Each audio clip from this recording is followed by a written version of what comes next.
Hello and welcome everyone to a special edition of Digital Jamaica Live. And this morning I'm talking to somebody who in my mind has really achieved a lot. They've done a lot and they've achieved a lot in the creator space as a Caribbean creator. And I am excited to bring this person to you. I know a lot of you follow her because I've been looking and I'm going, oh, this person, okay. I know a lot of you follow her, and I think you follow her for the same reason I do, because you like to see when somebody from Yard, somebody from home, somebody from Jamaica, somebody from the Caribbean has been able to, I want to say infiltrate, right? But has been able to find success in spaces that were never really meant for us and that we don't have strong representation in. And so I'm so happy to have her here to talk to us about how exactly did she do that? How did you land partnership deals with these big entities, and how do you remain consistent? Because she posts all the time, right? Whether it's a YouTube video on Instagram, she's prolific, right? How do you stay relevant in a very competitive space? Because influencing is a very competitive space, right? And there are advantages that you have when you're from a certain geographical region. We're not in that geographical region. And so she has been able to take advantage of that. And I am very excited to have her here to talk to her about it. But quickly before I bring her on, if you've not already, please subscribe to the Digital Insider newsletter. That's where I share tips and advice and strategy on how to become visible online, how to communicate, how to effectively communicate your brand, how to become visible, right? And how to, influence your audience on and off social media, because social media is not the only space you should be on in 2024, right? So if you want to hear more about that, and if you want deep dive essays and strategy advice, subscribe to the newsletter. And of course, if you're watching us anywhere you're watching us, follow us there. If it's Instagram, because we're live on Instagram, Facebook, LinkedIn, and YouTube right now. So anywhere you are watching us, make sure you follow and you subscribe. But I'm not gonna hold you hostage anymore. I want to welcome my special guest, Kerry Scott Spence, aka Kaz Styles. Kerry is a Jamaican fashion, beauty, and lifestyle content creator. She creates unique and creative digital content showcasing her personal style and lifestyle.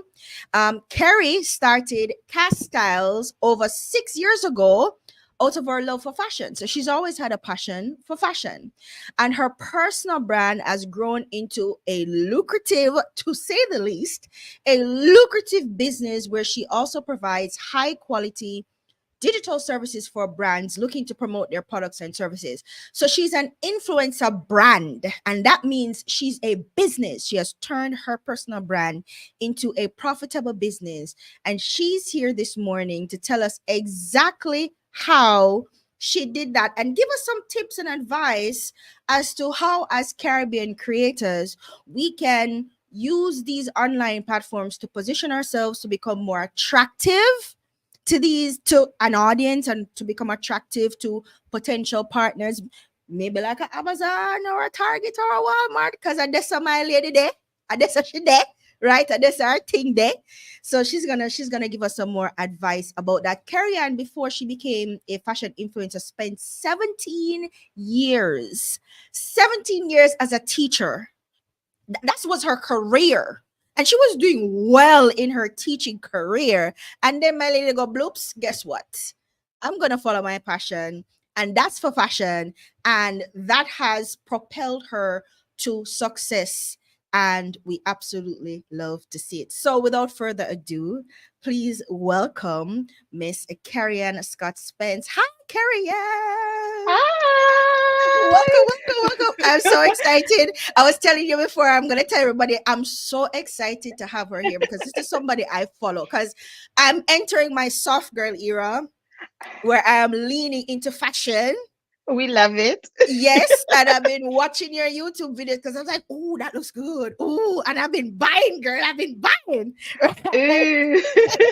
And because of you, I actually downloaded the LTK app because of you.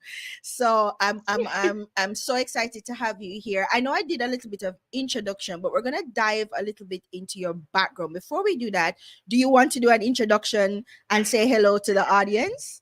Hello, everybody. I'm Kerry. I changed my name recently from Cass Styles to Kerry Spence, but I'm Kerry. I am from Jamaica, the beautiful parish of St. Catherine, of Right. course.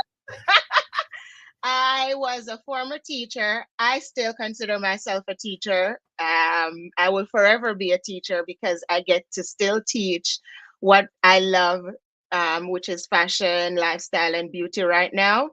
But I was a teacher for 17 years.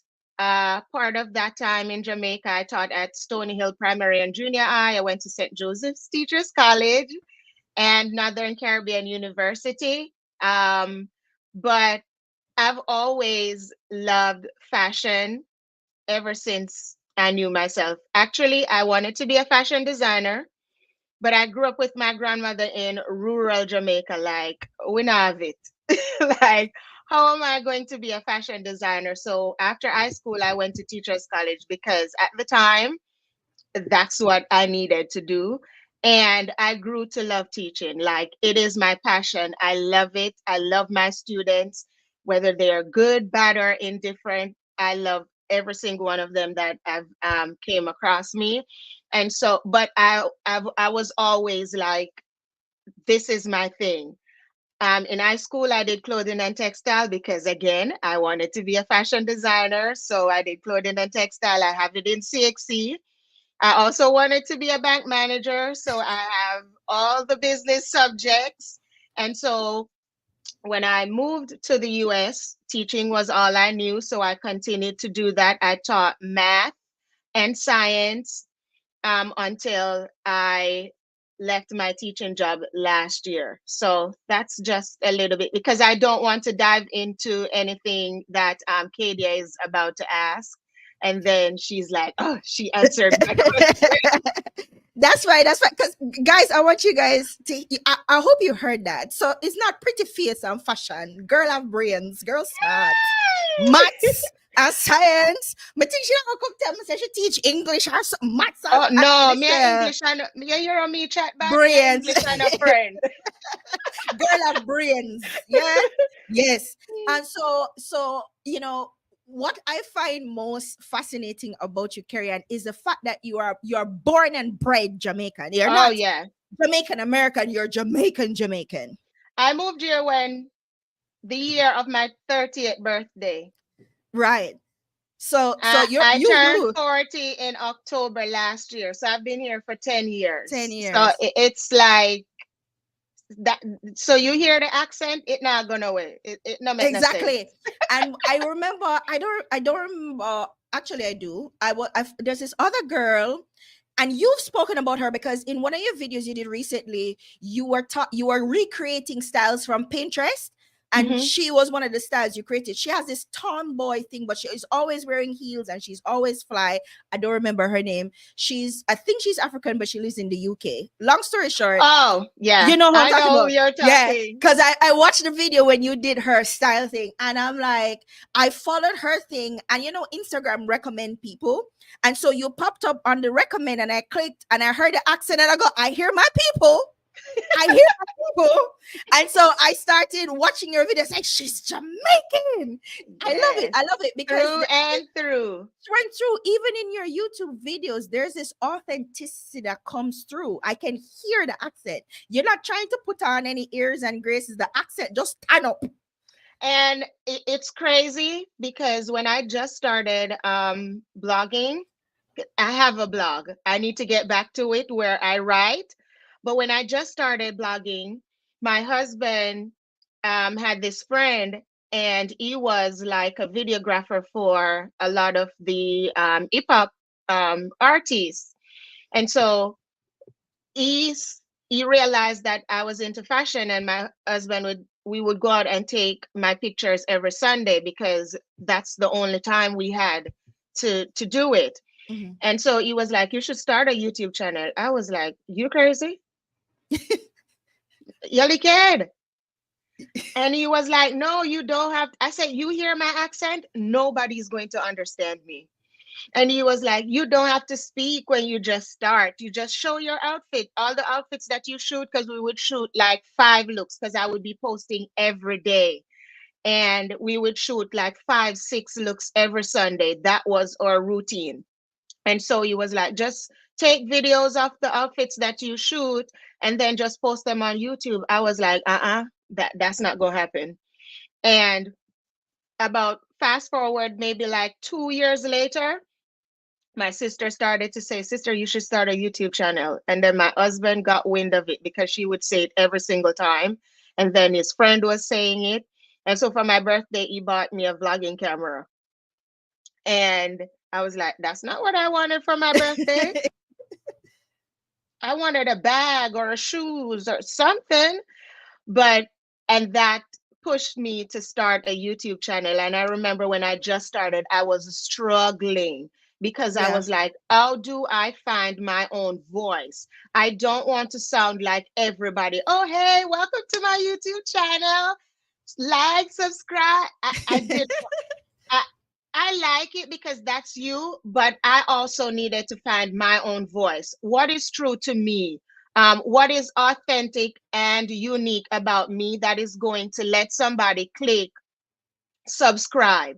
What is going to be authentic and unique about me that is going to allow a woman to click on my YouTube channel and be like, "I'm going to support her. I am going to watch her videos. I like her. I like her style. What do I need to do in order to stand out?" And it took me quite a bit, maybe like about like 10 videos in, to like own in. I remember one day I was creating the video and I just broke out into like deep patois. And I was like, just naturally. And then I caught myself and I was like, I'm going to have to do this over. But one mind was like, leave it alone and just see how it works. And I posted the video. And when I tell you, my audience was like, "What?" And so I got a lot of feedback from that video because they were all saying they loved when I like broke out in the patois sometimes. And then when it seems like I'm talking to someone in front of me and I'm like going off. And I was like, "Okay, it's a thing. Y'all like it." And so I continued. And that allowed me to get comfortable and Mm. just find a voice for myself. And I like it too. I don't Yeah. like hearing my own voice because I think I sound annoying, but I like it too because I get to separate myself from everybody else. Yeah. Because for me, that is unique to me, especially because I don't live in Jamaica anymore, but I still stick to my roots of being Jamaican and knowing that I can use it as a tool to just navigate the social space. For real, and I said that's one of the things I really love about you and your content is the authenticity in it. And as I said, you like to hear and see your people doing things, and it's amazing. But let's step back a little bit before you even got into big time influencer, right? Big influencer. Before you even got there, let's talk about style, because you have a very unique style, right? When did you know you had style? Because a lot of us, I don't think a lot of us actually sit down and go, "Do I have style?" Or we just wear things that we like. I don't know if that's what style is. So what is style to you, and when did you realize that you have style? I'm just born with it. I'm joking. Hey, maybe she's born with it. You know what I mean? I'm joking. I'm joking. I'm trying to remember that The Angel song. But for me, style is something that is unique to you. Yeah. Like for me, um, I always tell myself that I'm extra. So whatever I put on, I always try to find a little hint of extra. So others would call it edge. For me, it's extra all day. Like if it's extra, just give it to me. Like you may not like it, it may not be your cup of tea, but it's my shot at Hennessy. And so I, I like that. I put something on and I feel comfortable in it. Not because I'm not putting it on because it is trending or Mm-hmm. because the other person is wearing it. I'm putting it on because this is something I like. I feel good in it. I feel sexy in it. Um, it it depicts the person that I am. And so for me, when I put an outfit on, I look in the mirror and I'm like, yeah, me look good. Are you that? Because before you step out the door, you have to feel confident in whatever you put on in order for somebody else to look at it and be like, oh my God, how did you put that together? Or you look Mm-hmm. amazing. You have to look in the mirror and be like, yeah, I look Yeah. good. Like those self talks are really important. And so if I don't feel comfortable in an outfit, like I wear shorts and short skirts and so, but they are not my favorite thing. So I,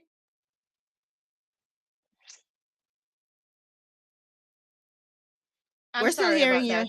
Yeah, man. Okay. So I feel comfortable when I am wearing something that makes me feel comfortable and not I'm in a short shorts and I'm pulling it down all the time, or I'm in a short skirt and I'm pulling it Yeah. down all the time. And that is why it is important for us to figure out what are the things or the pieces that we really like. And if those are the Yeah. pieces and the things that you need to wear every day, then wear it. Find different ways of styling it, but just wear it as long as you are comfortable. I knew I loved fashion since, like I told you, I wanted to be a fashion designer. Yeah. I didn't grow up in a rich um, family. I grew up with my grandmother. Like it was church, church, Sunday school, school, and that's it. The only time I get to go to a party is if um, we have a class party or someone in the community at a party or it's Christmas. Other than that, it was just church and school. I always tell this story. I remember my sister and I we were supposed to go to fun common entrance. Done. You remember that? Yes. It used to keep at Coney Park. And I did common entrance, but my sister was coming with me. And so my mom had just came to America and she sent us like 2 suitcases of clothes. And my grandmother, we were supposed to wear like jeans and stuff like that. And my grandmother dressed us up in our church dresses. Yeah, And that that that then sounds very familiar. you remember those little frilly socks? We had our Yes. stockings on and our And the frilly pattern tops. shoes. Of course, with the little strap, the one Stop. them are the one that are trending now, Trending those Mary now. Jane. Yes. Yes. Yeah, yes. We've all And had that. her hairstyle was parting her hair in two because Plat. we had nice hair and it's flat, and then she would bring it and meet it in the top and tie a ribbon up there. And girl would dress in a puss foot. For go Coney Island. And when we got to school, my teacher was like, you you have the wrong clothes on. But we were dressed like fashionable to the core. Extra. She she sent us back home, and my grandmother did not believe a word of it. She followed us back to school, and the teacher had to tell her, no, they need to be in jeans. That's what it is, because that's all we knew, church. But when we were going to church, we were fly, honey. We looked Extra. good. And my Yeah. grandmother could dress. She was my first fashion teacher. Like everything had to match. She had her wide rim hats. She was, she used to sell it in Princess Street downtown. Mm-hmm. And she would buy her fabric from the fabric store, give it to my neighbor who was the dressmaker, and we would have our dresses for church. Haute couture. Talk to her nice. Yeah, take your Yeah. measurement from scratch and Mm-hmm. them something there. Yeah. So from a younger age, I knew how to put myself together. And then I had a cousin, her name is Carlene. She was like the creme de la creme in my community when it comes on to fashion. She was a hairstylist, so my hair was always put together. And she would always make sure that I have my nice outfit on, my colors are right, even if I'm staying in the house and our house clothes, yard clothes were separated from your church clothes and your other clothes. Like you're not wearing everything to everywhere. So I knew that from a tender age, and that stayed with me. So, yeah. And so when people see me now, this is just a manifestation of things that I grew up on.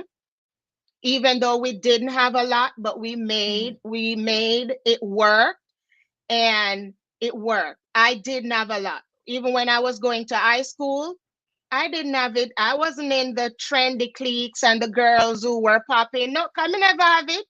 Mm-hmm. I Yeah. didn't.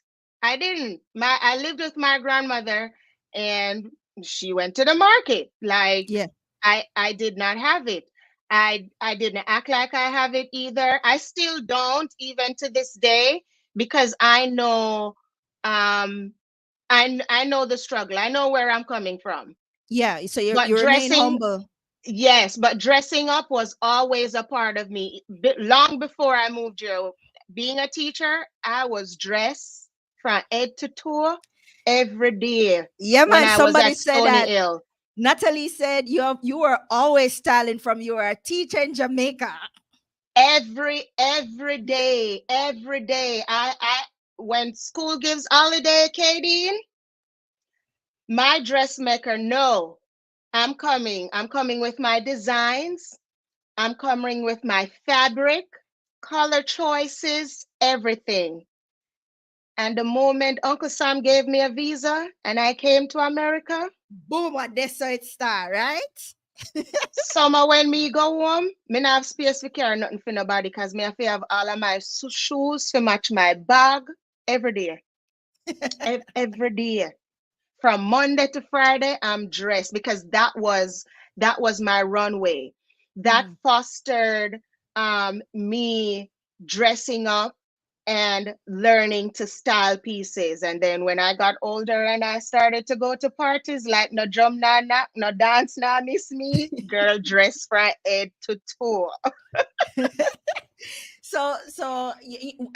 I think we all share similar experiences too, and I think that's why you resonate so much with your audience, because especially your Jamaican Caribbean audience, because as a Caribbean family we all share the similar experience. The granny will insist on dressing us up in church clothes when we're going, you Yeah. know what I mean.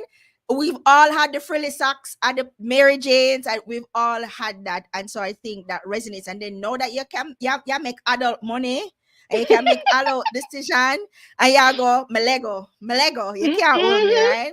And Yep. so and a lot of people I think resonate with that. But then even when you were teaching, you were high fashion and you were fabulous then. So it was something that you could do even when you were doing teaching. But what made you decide that, you know what, my style is so impeccable, y'all need to see this on an everyday basis? And so you transition from teaching to fashion. What was that thing that pushed you over the edge to say, you know what, I'm gonna pursue this full time? I think I was forced into Big up supportive spouses, yeah, because your husband did it. it. Thank you, Mr. Spence. I think I was forced into it, not Um, Not saying that it was a bad thing. So I I started to blog like 7 years ago while I was teaching. And I started doing YouTube like 3 years ago while I was teaching. And I was like, every day, I was just like going, come home in the evenings. I sit for a few hours and I would be up editing YouTube video, recording and editing YouTube videos. I would be calling my coworker, like, Julie is on standby. Like, she knows.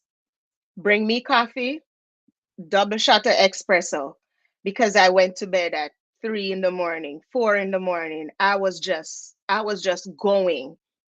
But I say that I was forced into it, because even though last year was an amazing year in terms of my personal brand and business, my health took a toll on me. I spoke about this with my audience before. I had fibroids. And when I tell you that even if I wanted to continue teaching, I wasn't, it wasn't going to happen, because I had to take a step back.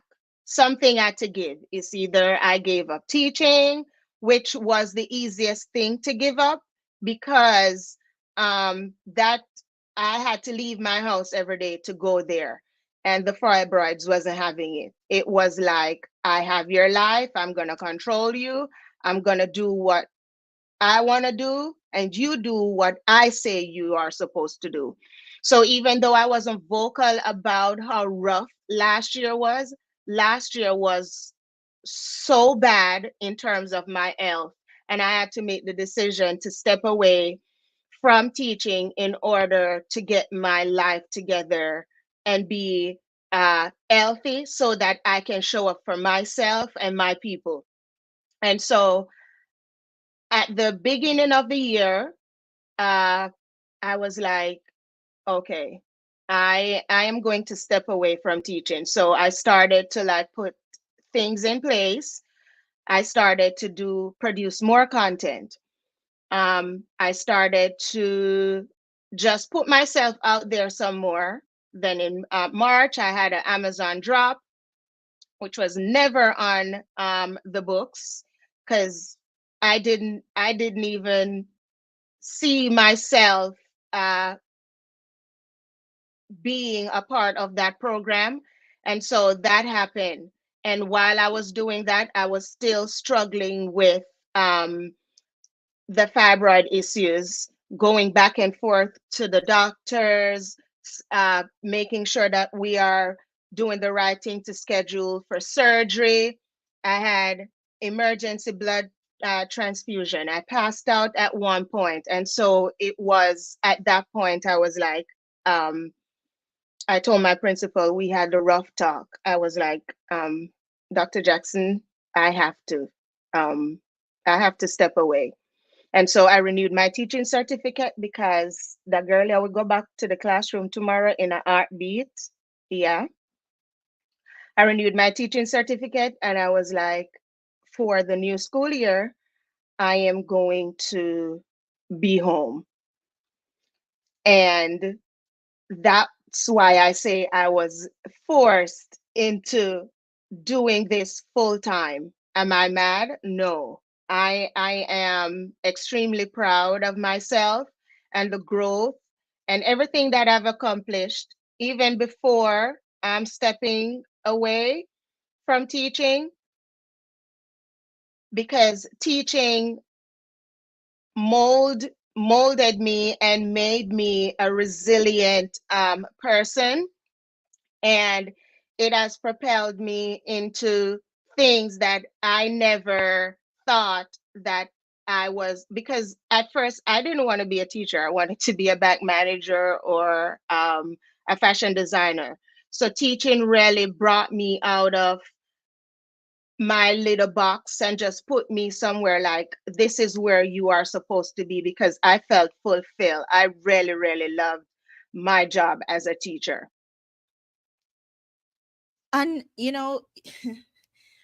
Karian, like, when did you start doing this full time?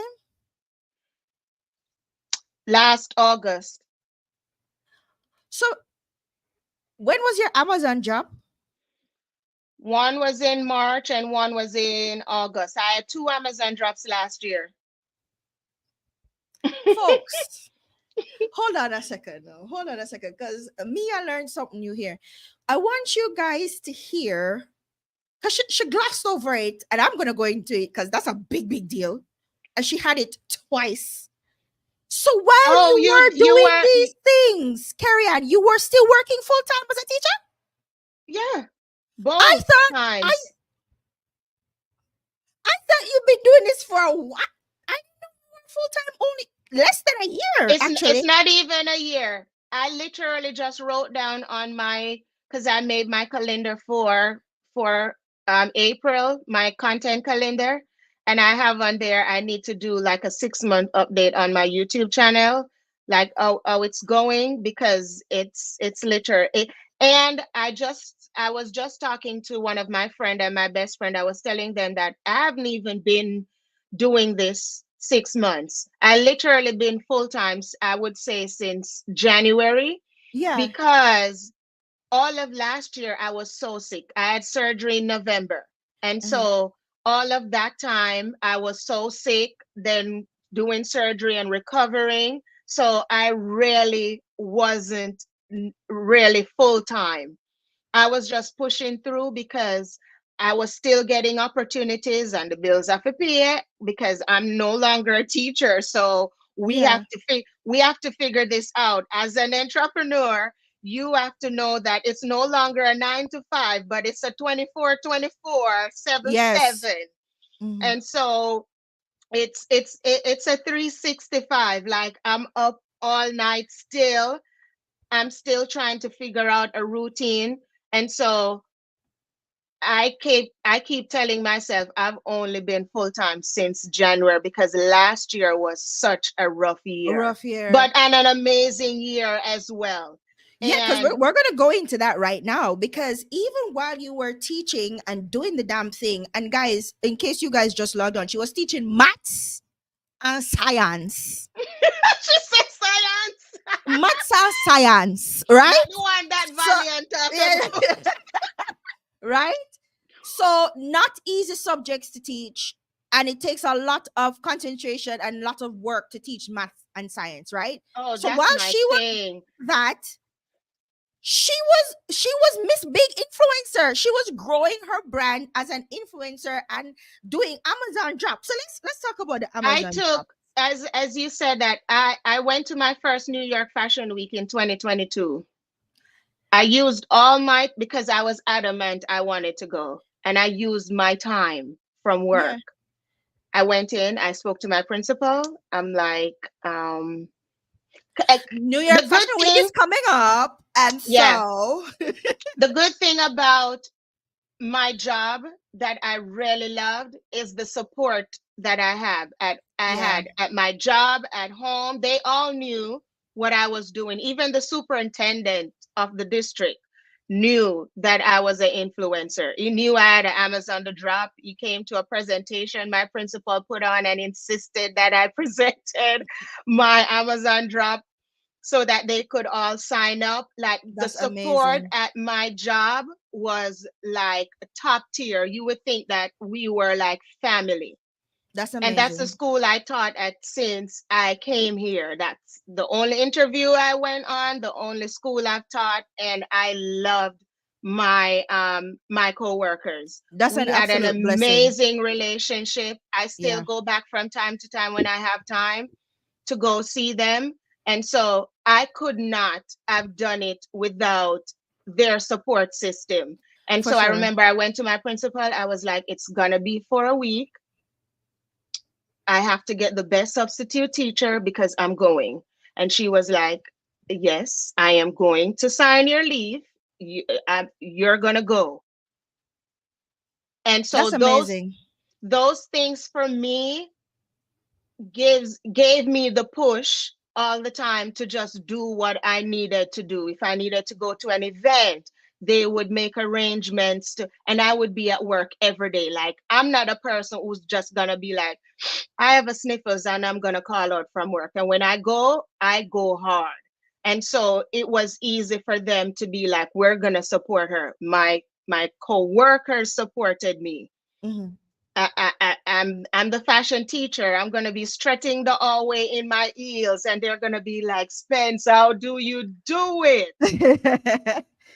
The they would come in from the state to visit us, and I had the state lady come and be like, I like your outfit. She would walk in, she's like, I'm just watching you just stroll across the classroom in your heels and your suit. She's like, every time I come, I have to come to your classroom just to see the fashion. I mean, that's absolutely amazing that you had all of the support, because your husband was supportive, your friends, your Oh family, yes. and even your extended family in your work was supportive. And as Kemoy says, it's a beautiful thing to have that kind of support, because it really gives you the motivation and encouragement. Because Kerry Ann, as an entrepreneur, sometimes the motivation is not there. It is Oh not yes. there, and so So you have to pull it in from somewhere else. And I'm so happy. Big up all I know.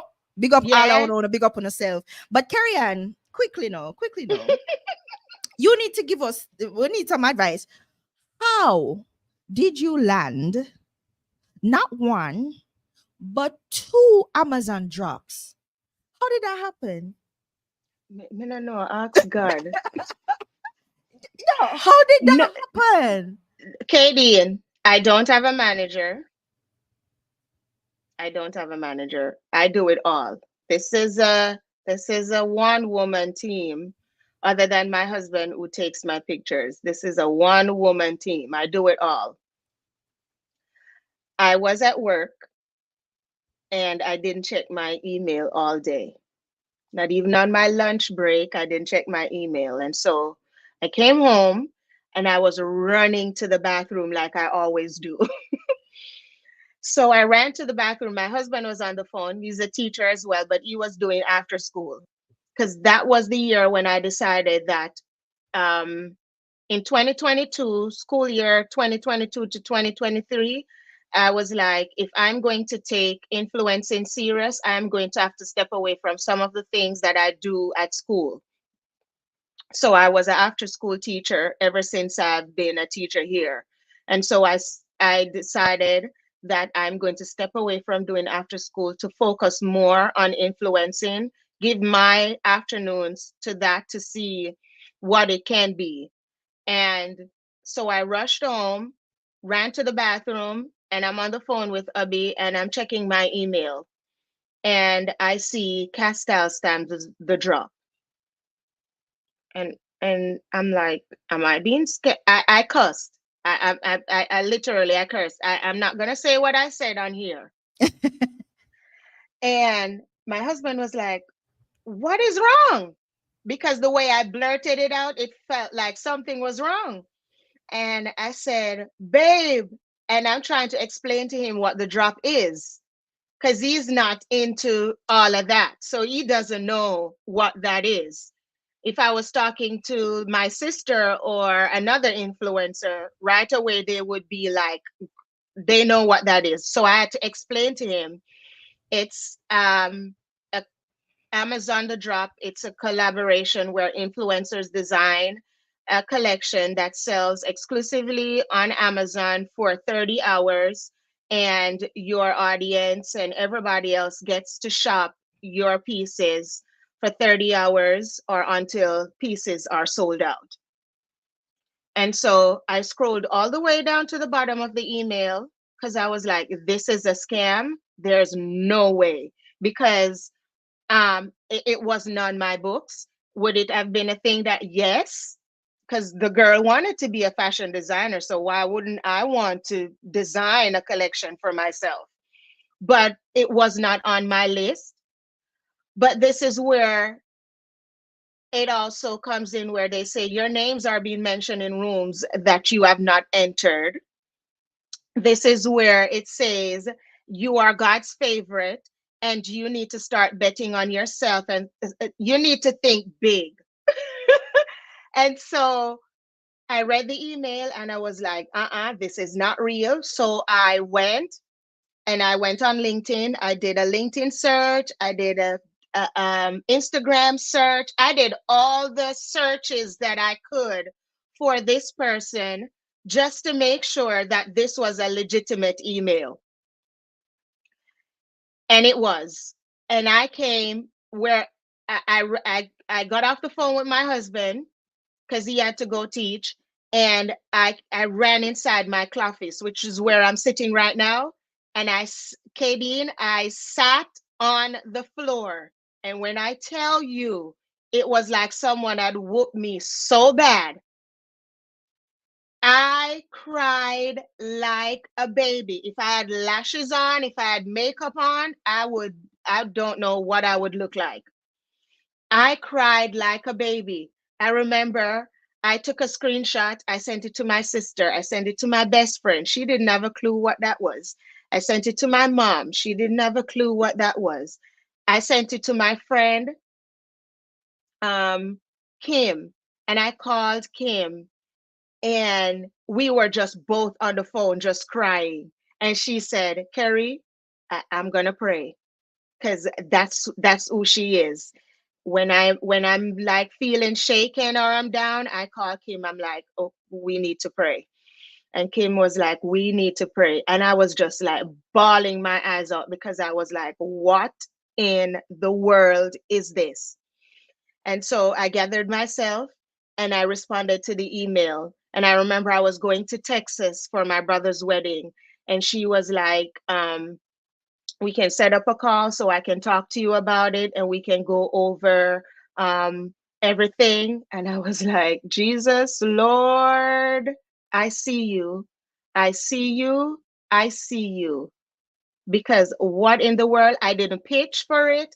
I didn't do anything other than show up consistently for my audience. I was posting consistently on YouTube, like every single week. I I would was gonna not miss a say, week. yeah, because I was gonna say when you say you didn't do anything for it, that's not true. Because girl, you were showing up. I was, and nobody knew I was sick. No, like my audience, because it took everything in me to like tell my audience that I was sick. I remember when I finally did, they were like, and you show up here every day You telling were people, showing oh, up. I remember one lady was like, you with your sick self show up here every day. Hello, beautiful people. Good morning. I said, and she got me together. She was like, you could have at least let us know that you were sick. Yeah. And because and again, I think it's the Caribbean and the Jamaican in me to be like, oh, this is personal, so let me not talk about it.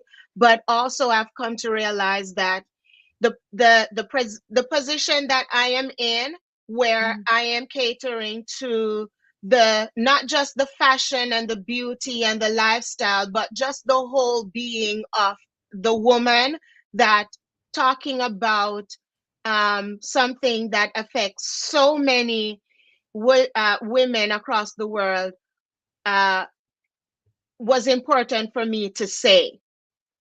And the moment I said it, it was like a relief because I got like so much support from my audience, those near, those far, people who have been going through it, who are who've been through it before. They were sharing their experiences with me, and I was like, wow, why did I wait this long to say To say something? something, and Yes, even and the thing too is, you talk about it being a Caribbean thing. It's as a Caribbean thing too, is for us to hold it in, to not show, because that makes us vulnerable and we don't want to yeah, be vulnerable. We're supposed to be strong, right? strong, but yes. but you see, your audience showed you that it was, you created a safe space Yes. And so they could share and you could feel comfortable sharing with them. the first time I did it, I was on vacation in Jamaica and I was supposed to go somewhere. And I remember I was telling my vlog that yesterday I was supposed to go somewhere, but I couldn't because my cycle came on and I had fibroids. I just literally said it. I said my cycle came on, I have fibroids, and I just had to sit. And when I tell you that that YouTube video was one of the videos that like put me in front of like a lot of people as well, because there Yeah. were so many comments. Like even when I posted my next video, they wanted to know how I was doing. It created a community. It felt safe. Yeah. And so I was like, I can use my platform not just for fashion, because yes, we have to look good, but also, as I say, we have to look good while going through the struggle. That's But right. but it's also a safe space for women to gather and be like, my sis got my back. For real. So when you realize that this thing was real, Amazon is really on the Yeah, yeah. phone. When Yeah. she emailed me back, I And so said, this is for real, for real. Amazon is really on the phone right now. And so you guys worked out a deal and you realized that this thing was going to happen. How did that? I mean, I know that must have and felt enormously good. I knew that since like 2022. Yeah, and you couldn't say anything. Girl, if I ever open my mouth. You so you were working on this thing behind the scenes. And you couldn't tell your audience, but you knew something big I was coming. remember when I was going to Jamaica in December, I said, am I going to announce it before? Because I need to know, because I'm not going to be in the country. So I need to know so I can prepare everything before I go. So I have everything ready to go. And they were like, no, you can go on your vacation. When you come back is when everything is going to. Yeah, And I went to Jamaica like a full blown kind of healthy girl. My hemoglobin was at a 12 point something at that point. yeah. And between December and August, I had two Amazon drops. Two But Amazon drops. I also had my health like going down the hill. I went from a 12 hemoglobin to a 7 something. Oh wow.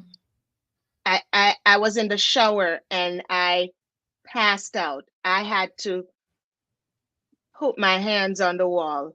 Yeah, My phone was not near me. Hubby wasn't home. I had to yell out to ask the phone to call my husband to come yeah, home, because I had no clue what was going on. yeah.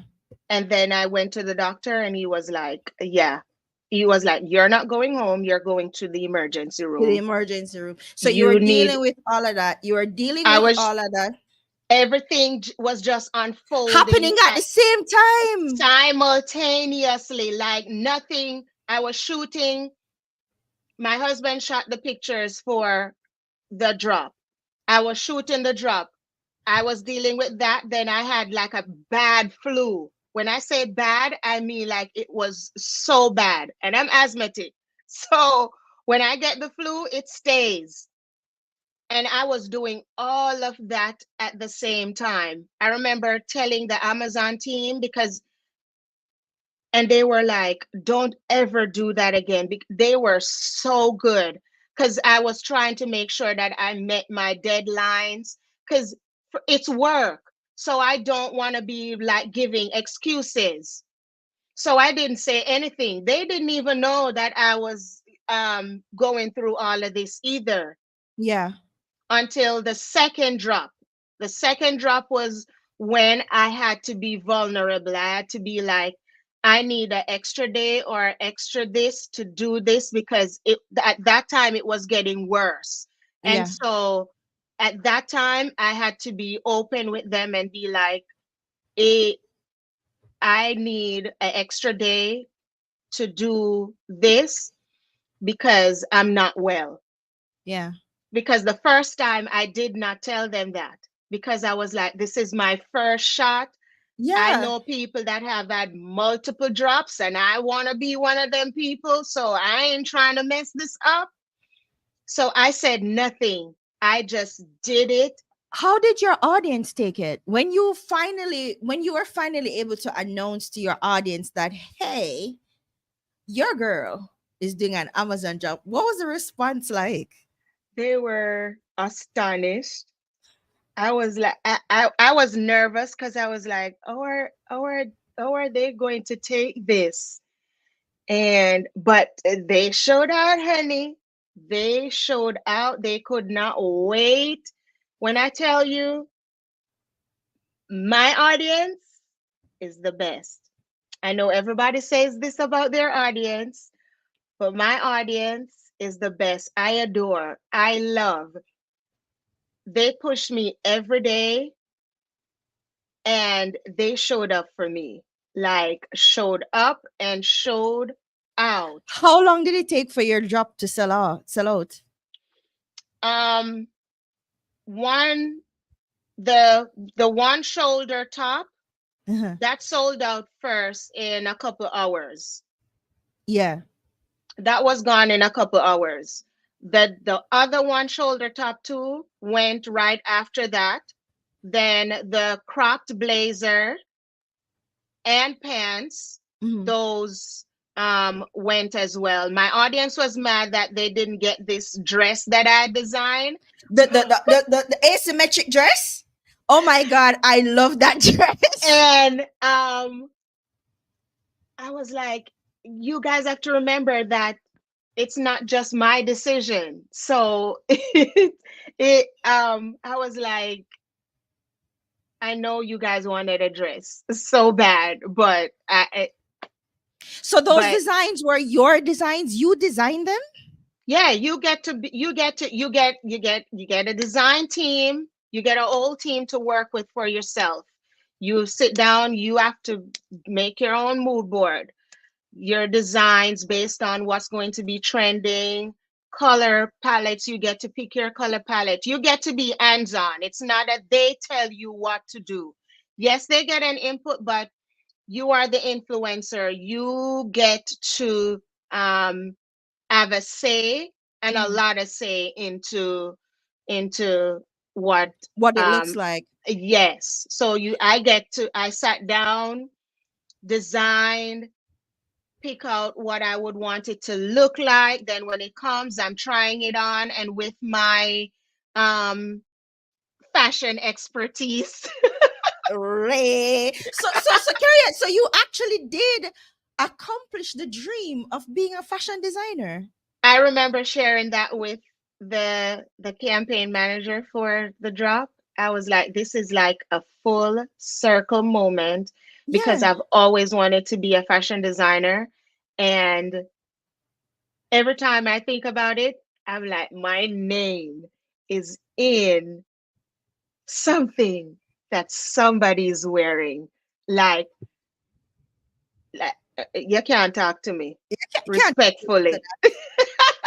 can't chat to me. You're a certified fashion designer, not once but twice, for one of the biggest e-commerce platform in the world. That's credentials.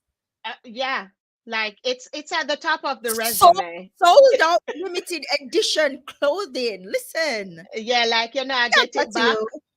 Like I have things in my closet that it won't be back in stock. Exactly. Limited edition. So the Amazon thing happened. Was that where other opportunities started opening up for you after the Amazon thing?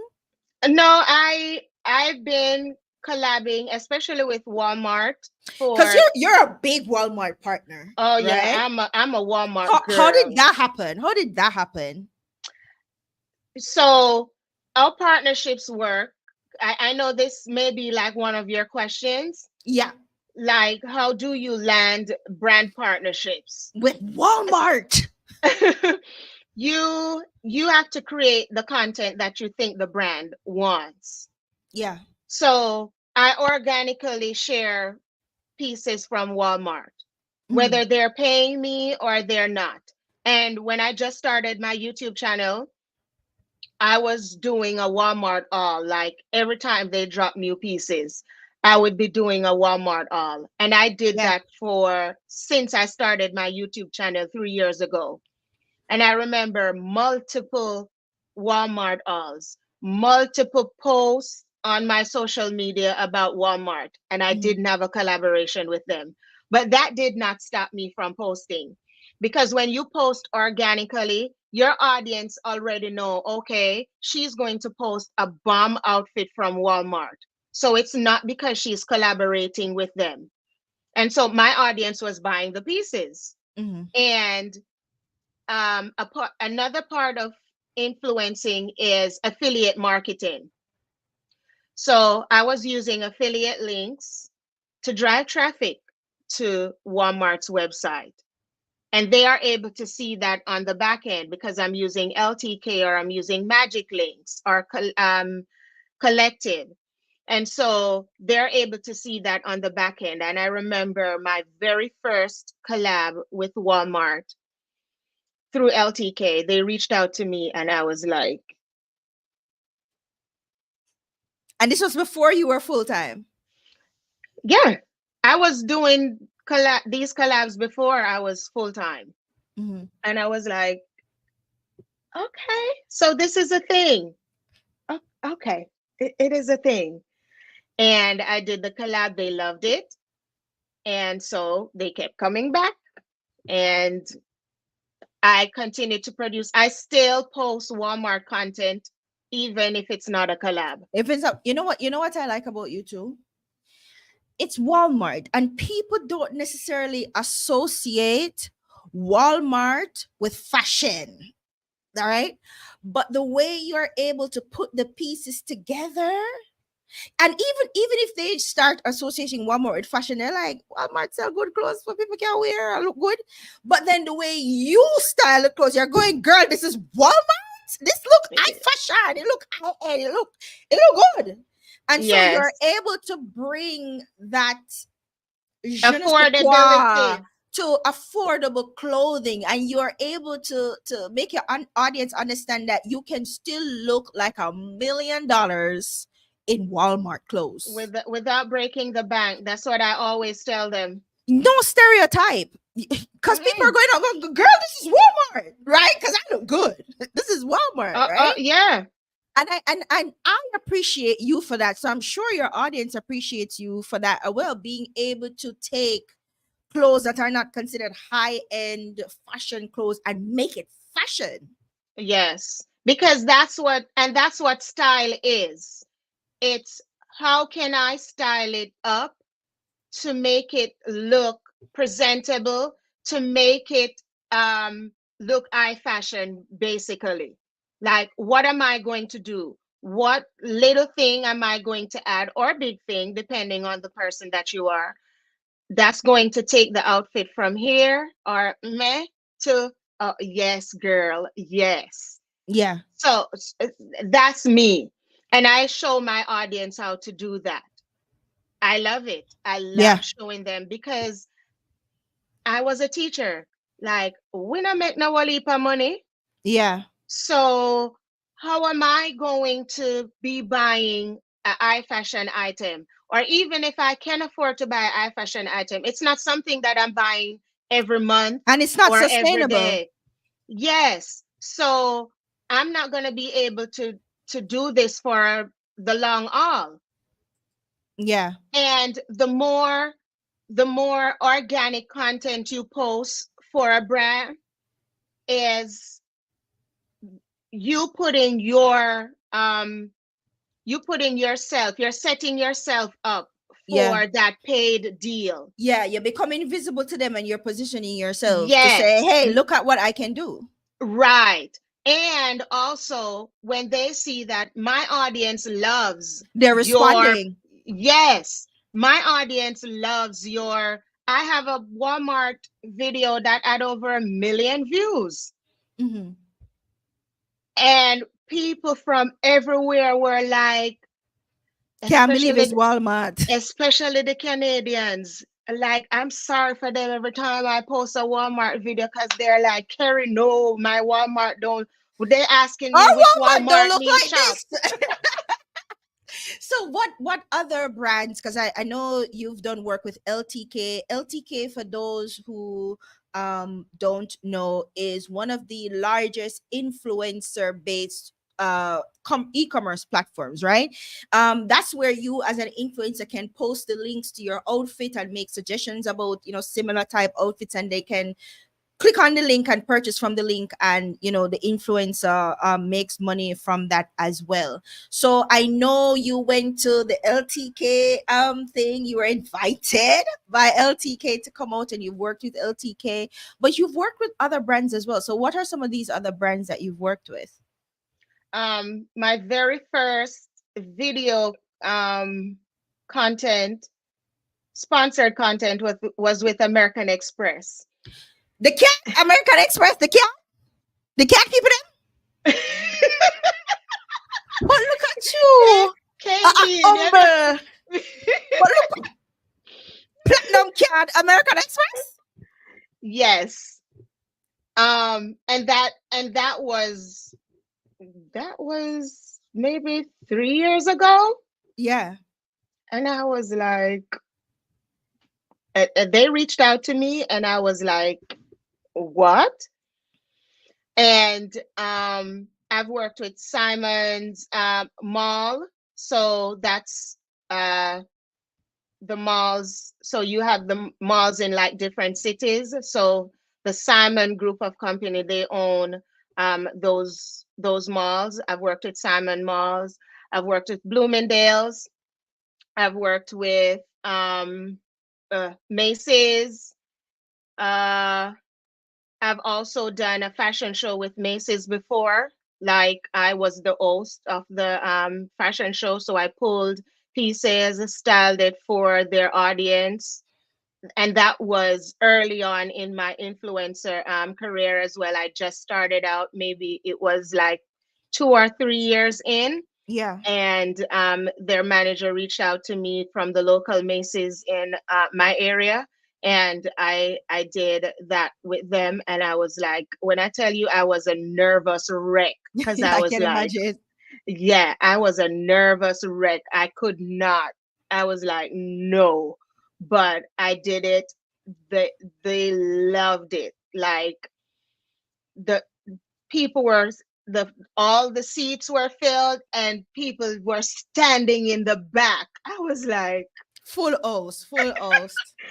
I was So, like, no way. and I think it's because and then the next thing I was gonna ask you too is, you've worked with all these brands, and no dibby brand around here. These are all major, well-known entities, right? That you've managed to work with, even though you were working full time as a teacher, you were still being able to do this because you were consistent. And I'm gonna keep repeating that Oh yeah, consistency is you key. have to be.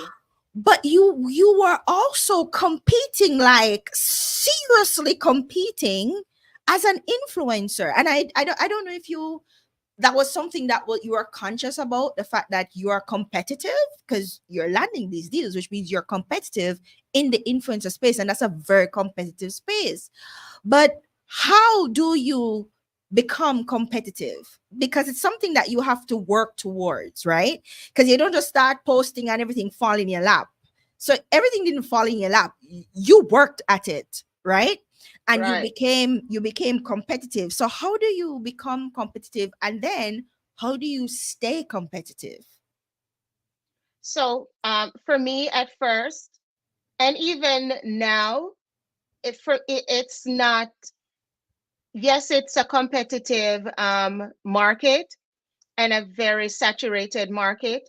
But like I said earlier, you have to figure out how you can stand out and be relevant in such a saturated market. But I also, when I just started out, I didn't have a clue what I was doing. I didn't even know that I could make money from it.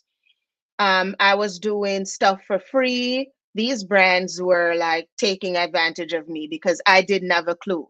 I was just doing it because I loved fashion, and they would send me, excuse me, they would send me free clothing, free shoes, and that was it.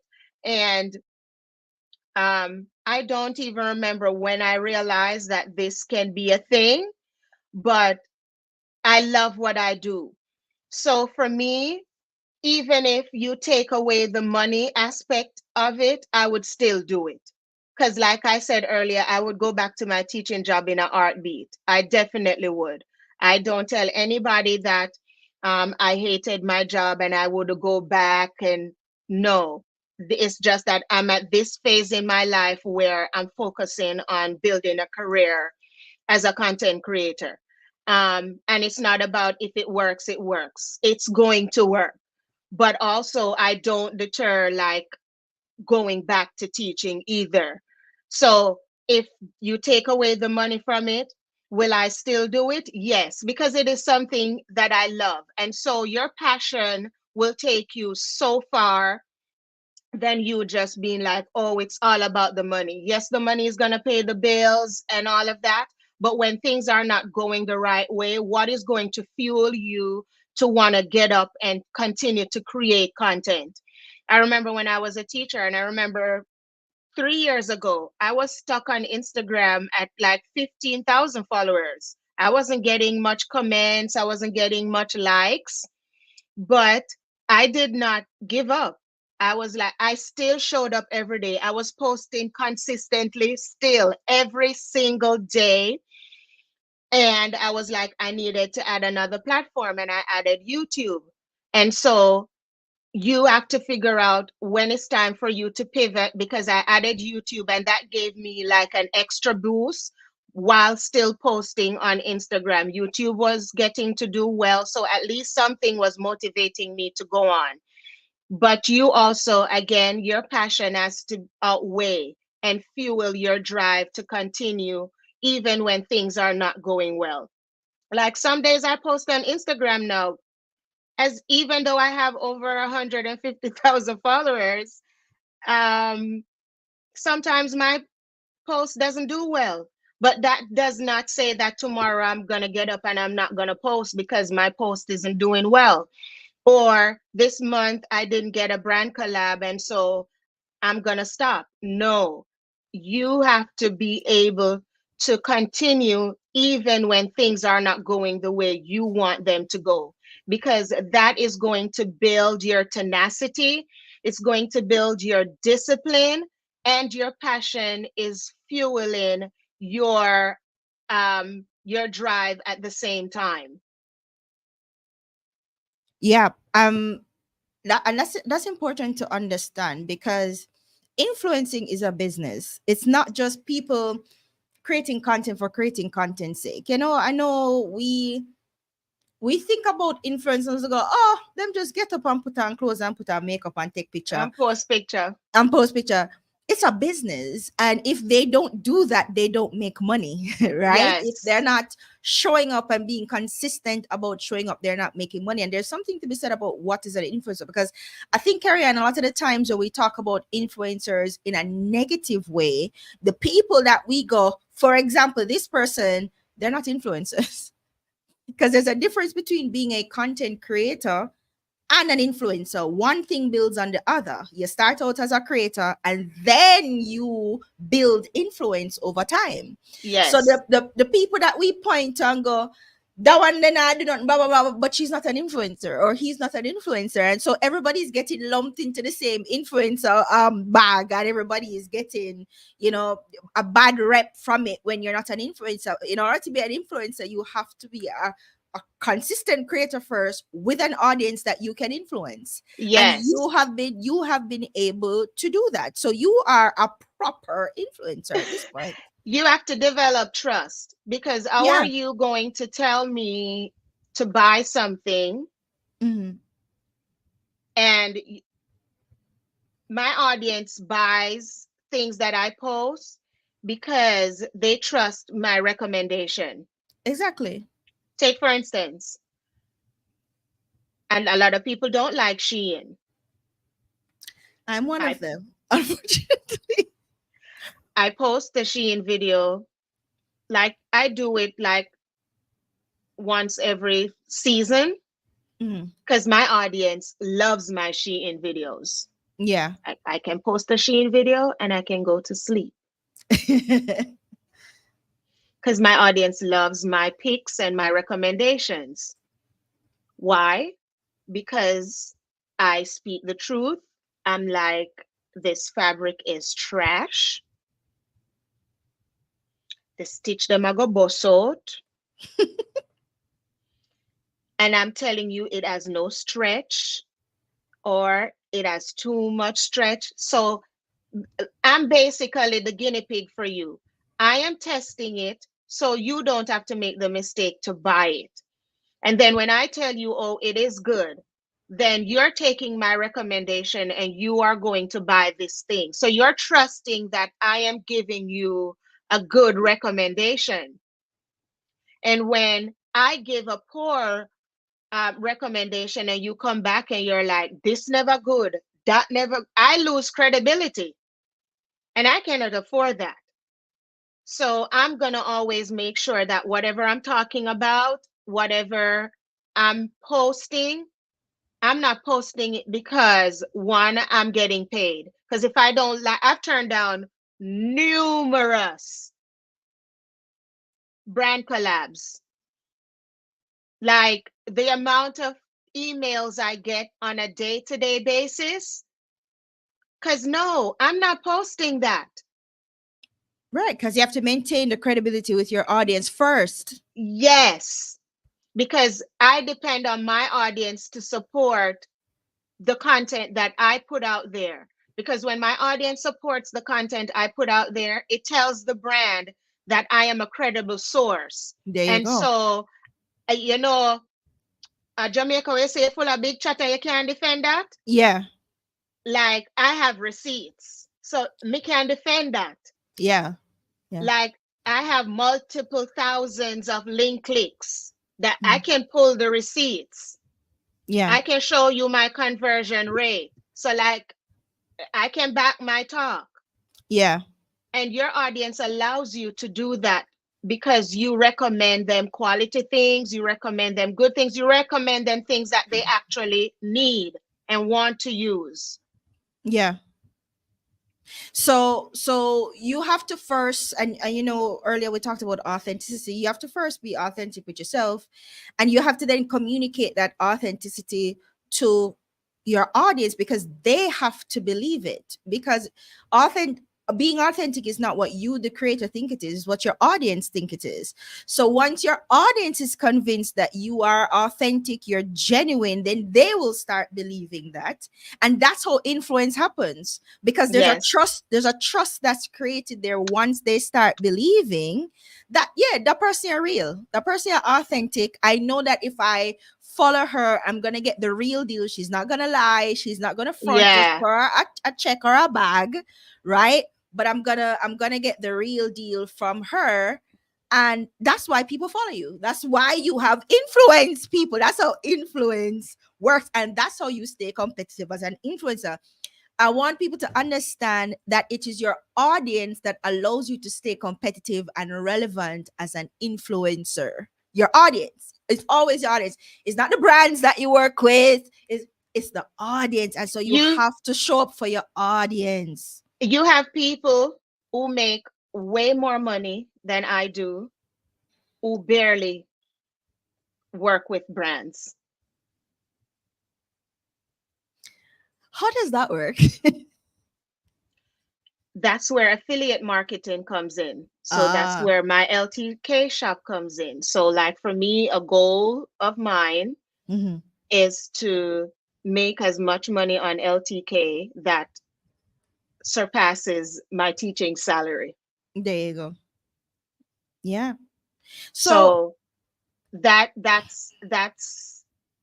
that's when you're like, okay, when you are making, so many people don't even rely or care to do brand collabs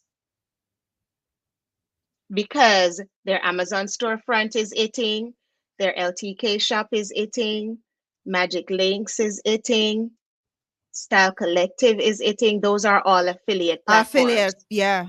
Yeah. Target as an affiliate platform, Walmart as an affiliate platform. And so when you share items from those places, you make a commission, like, and people make money. Serious money from that. Yeah. Yeah, no chum change. Me not talk about no chum change business. Yeah. So you don't have to solely depend on a brand deal in order to have a lucrative business as a influencer. Because for me, brand deal is very good, but when you can make income outside of that, then that's when you know that okay, you know Yeah. what you're doing.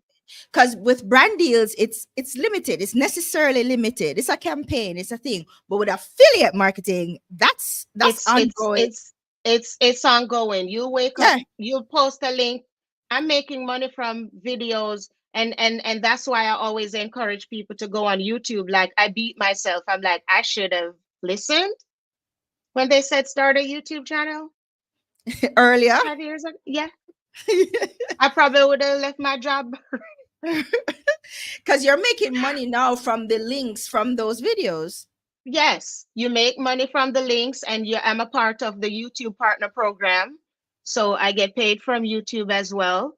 So it's there are so many Multiple avenues. sources. Yeah.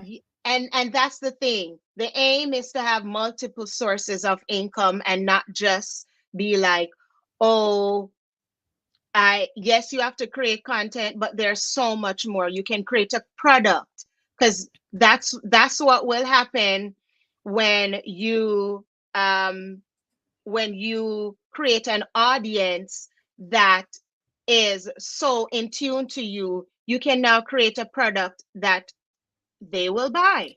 Exactly. But one comes before the other, guys. The audience comes before Yes, the products. you Just have to yeah. you have to build that audience. You have to build that audience, that trust. Yeah. You know how like I am a Law and Order addict. Yeah. Like you can't tell me nothing about Stable and Olivia. You're so Jamaican. So so so that's what you're trying to build. You're trying to build an audience that's going to come back to watch your TV show over and over and over. Yeah. You're trying to build an audience that's going to rely on your recommendations Yeah. because they trust you. Because they trust you, and that's absolutely important. um as a Caribbean creator, and I've said that's how I build this show. What you're doing is unique because you're very Jamaican, like very Jamaican. From your open your mouth you go, yeah, she's Jamaican. But these American brands want to work with you because they see something important in what it is that you're doing. Of course, you can help them make money. That's really what they see, right?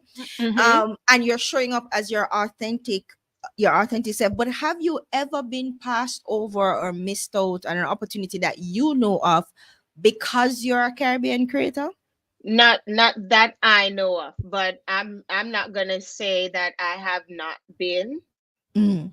but not that I know of. Do you think you've ever been shorted on a deal, or they tried to short you on a deal because you were a Caribbean creator? You had to let them know that, hello, receipts. Don't play with me. Um, no, No? because guess what? Um, I get paid in US, so don't tell me nothing about what's going on in the Caribbean. Yeah. Okay, good. So no, not like I said, not that I know of.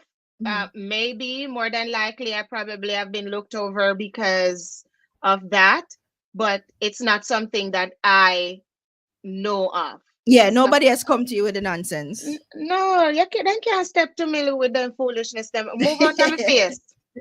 So we're going to wrap up, and I'm happy for you that that has happened. Do you think that's because you are in the United States?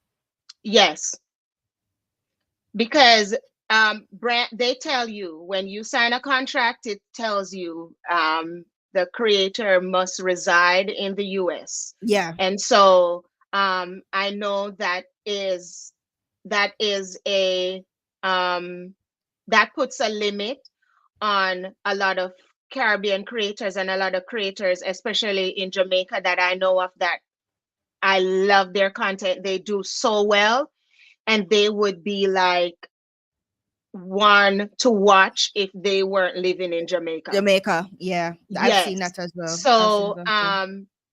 I definitely know that that's an endurance where Caribbean is concerned, because they tell you, even your audience, they, when you are collaborating with a brand, you have to send them your you have to send them your analytics, and that includes um, your reach, your following.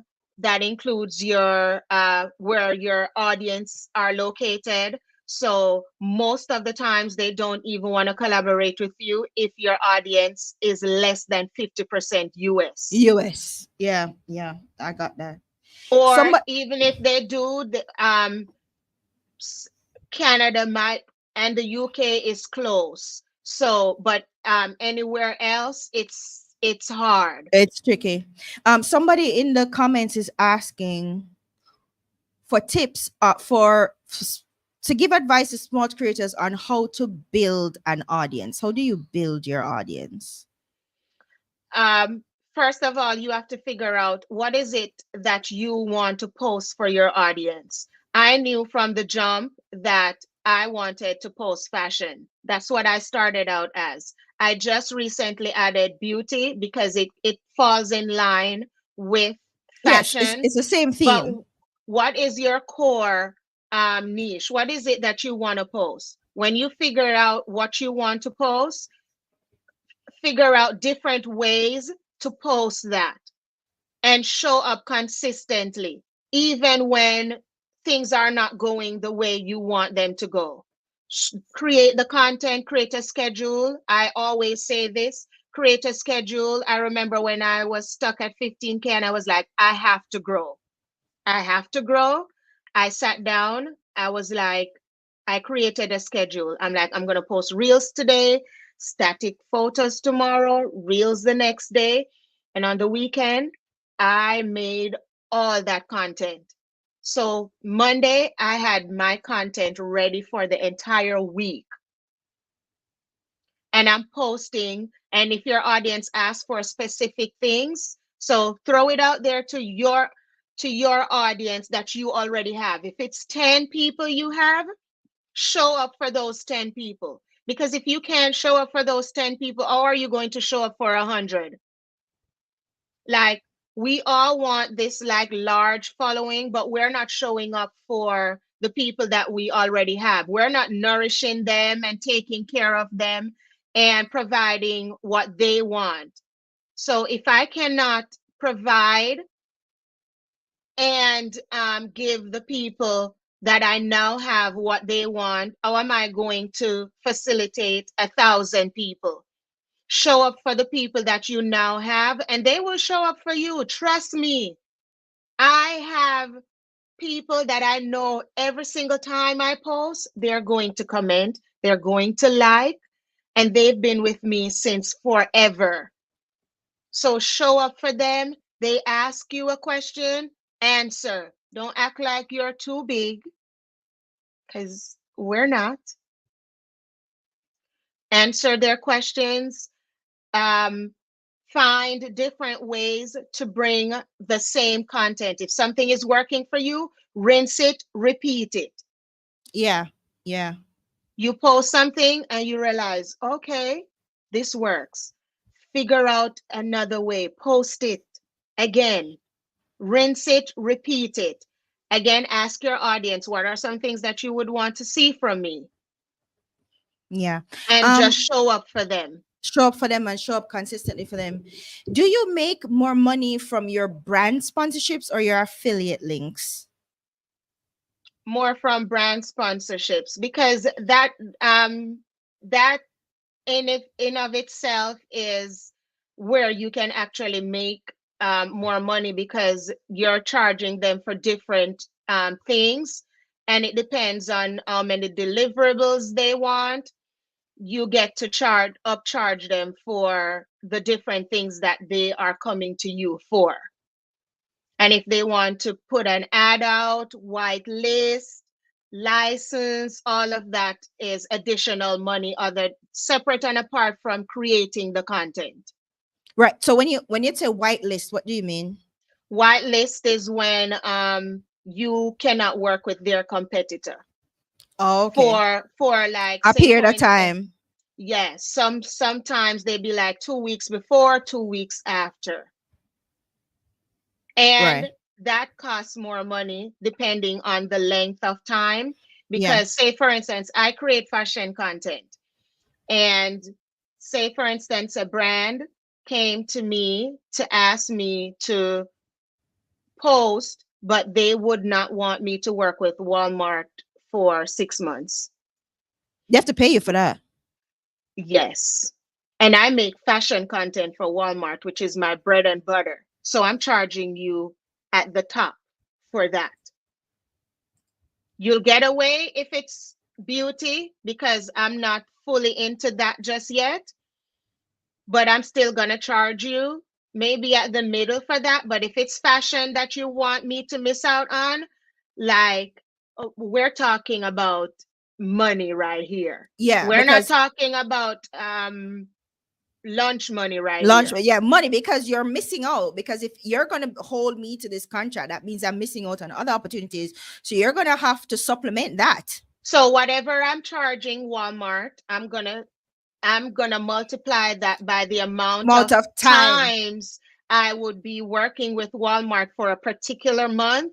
Plus, I'm adding taxes and Tax everything to that that, yeah. because you want me to miss out on potentially collaborating with Walmart 10 times. 10 times. I get you. And you also said something about licensing. What's licensing? Licensing. So I post my picture. You come to me, you're like, I love your picture. Um, can we post it on our social? Can we send it in an email? Can we put it on a billboard? Right. I'm going to charge you a licensing fee for that, depending on how long you want to use that picture for. Okay. So it's charging them to use your likeness, your image and your likeness and stuff like, okay. Or to use your And content. and we don't recommend do signing a year. You can come back every 3 months, but that's what that is. And you're I'm charging you for that per month. Per month. You Okay. So also have UGC content where I make content for a brand that you don't see on social media. mhm. So you make the content and you give it to the brand and they use it in their promotions and they pay you for that. Yes, Is that different from licensing? that is different from licensing. Okay. Okay. So Licensing, I um I make a video or a picture and you're like, we want to use it. Can we get the licensing for that? And for you that have to be the person that owns that product in order for you to give them the okay to to use license. it. Yeah. Yes. And that's why when you see, like the other day, I went off on Facebook because there was this clothing company that was using my picture on their website without my knowledge, without Permission and without my money. permission. They cut my a part of my head off, and I was like, I have to send you a cease and desist. I had another brand on Instagram did that too. I did a collaboration with JC Penney. Like JC Penney paid me for their content, but you're going to take the content off of my page, post it on your page. Yeah. Like you cannot do that. Yeah. So it's a lot of technicalities, especially now that this is influencer marketing is a billion-dollar business. Big business. Yeah. And so as influencers, as content creators, we have to make sure that we are also securing ourselves from Yeah. all legal ramifications. Like we cannot be out here just wilding. Like I don't even argue on the internet because you're not going to mess up my money. You're going to come to my page and you want to act a fool. My block button is Your so block quick. game is strong. Alkaline say instant block and delete. I'm not arguing with you, so don't even come on my page with that nonsense. Because no, you're not messing up my money, honey. Yeah. No, So you have because to maintain your reputation, because when brands work with you, they don't just look at your numbers, they look at your reputation and your credibility. listen, So the that have cancel to stay culture intact. is real, okay? Yeah. Yeah. And these brands are not gonna work with you knowing fully well that You're people are problematic. gonna be, yeah, like no. So no, don't come. Mm-mm-mm-mm. Not gonna mess up your bag. So you're saying there's a lot of technical details involved with working with brands that you as the influencer have to be aware of, because if you slip your slide, you go mess up your brand if you run afoul of some of these And this technical. is where I told you in the beginning, like brands were like taking advantage because I didn't You know. didn't know. Yeah. Yes, Yeah. and so this is where Google is your best friend, or if you have a friend who's an influencer who's willing, because not everybody is willing to talk Share to you information. and Mhm. share information. But if you have someone that you can talk to about this, Google, there's everything is on the internet. YouTube University. Google, find it, write it down, study it, figure it out, and then also trial and error as well. As I grew and as I got more and more brand deals, I got to figure out how to navigate it. Because one time I used to be just like, okay, let me see how much you're paying me, and that's it. I don't care about nothing else. I don't care about you telling me that you're going to be using my content in perpetuity, Yeah. meaning forever. And Like, forever. no, because Uh, tomorrow me can be a movie star. And then yeah. you I use my content same way and I make profit off of me and Yeah. my likeness, and I can't get a dollar from it because I done signed a contract that gave away my right. Yeah. So no, may I read every fine print? And may I ask you please take this out? I'm not signing any I want to talk contract to you with about that. in perpetuity. What are some of the things in a contract that you have to be aware of, and that you would advise people do not sign the contract if it has this and this in it? So the biggest one is in perpetuity. That is them using your content and likeness forever, like it now have no end. So if you blow up big tomorrow, and that means that whatever you put your name on, a lot of people are going to gravitate towards it. They're gonna dig up some content that you made for them years ago and just put it out there because now they can profit off of it and they don't have to pay you for it because you already signed a contract that gave them the rights to do that. Look at your deliverables. Deliverables are what's the scope of the work. You want an Instagram reel, you want Instagram stories, you want me to put the link in my bio, you want additional images or videos. All of that you have to charge for.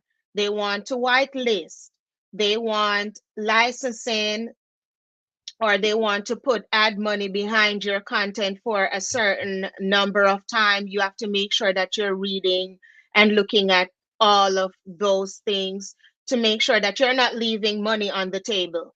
So they come to you, they're like, okay, we're gonna pay you $1,000 for 5 videos. What? That's not even for an Instagram story. What you mean? So you have to make sure and also have an idea in your head. Um, you should also already have what are you going to be charging for, how much do you charge for an Instagram story, how much do you charge for an Instagram in feed post. Reels is video content, which it doesn't matter how long it is video content. So how much for a long form video, a short form video, all of that, how much do you charge to put a link in bio? Everything is a charge. So you have to figure out how much are you charging for these particular pieces of deliverables. Sometimes I do packages, like if you're coming to me and you want multiple deliveries, I'll give you a package for that particular number of deliverables. But if you want them separate and apart, then I have uh, what I'm charging for each of those things. So do you ask, so when they come to you and they go, hey, how much do you charge for? So do you tell them, or do you go, no, how much do you have to spend? And I'm How do asking you what's negotiate that? I'm asking what is your budget? Like budget. What I'm asking you, what is your budget? And you tell me your budget, and I'm like, okay, you can only get this for that. Or no, we can't work together because that's not a strong enough budget. Or it depends on the brand. If it is a brand that I really, really want to work with because I'm gonna show out, because the next time when you come, your budget is gonna be Money so up, big. yeah, Yes. So that was me. That was me at one point with Walmart. yeah. Because I was like, I know I produce good Walmart content. So, okay, I'm going to do this one. But next time, But the next time, money. Okay, okay, okay. so it Uh, depends. It depends on it, what they're asking for. It depends on the brand. If it's a brand that you really, really want to get into work with, you may do it. But then sometimes sometimes the brands that comes like that want to give you constraints. They are the artists to work with. yeah, They yeah. always, most of the times, give a lot of trouble. And you have to be willing to walk away from it. You have to be willing to And walk away from it. Karen, I want you just look in the camera and tell these Jamaican influencers to stop taking things in exchange for the content that they're making. They need to get money. Please to tell them. that don't pay the bills. JPS, water commission, We don't and do it. taxi fares about to raise again. Okay. We don't do likes or in kind. It's money. No. Because especially even when you're starting out, then it's a different thing because you're trying to get your foot in. In the door. But I think once you've like established yourself, I don't think that that is something that you should continue to do. So Yeah. like I get PR with no attachments. So I don't have to post it. I don't have to share it with my audience. I do if I want to. Mhm.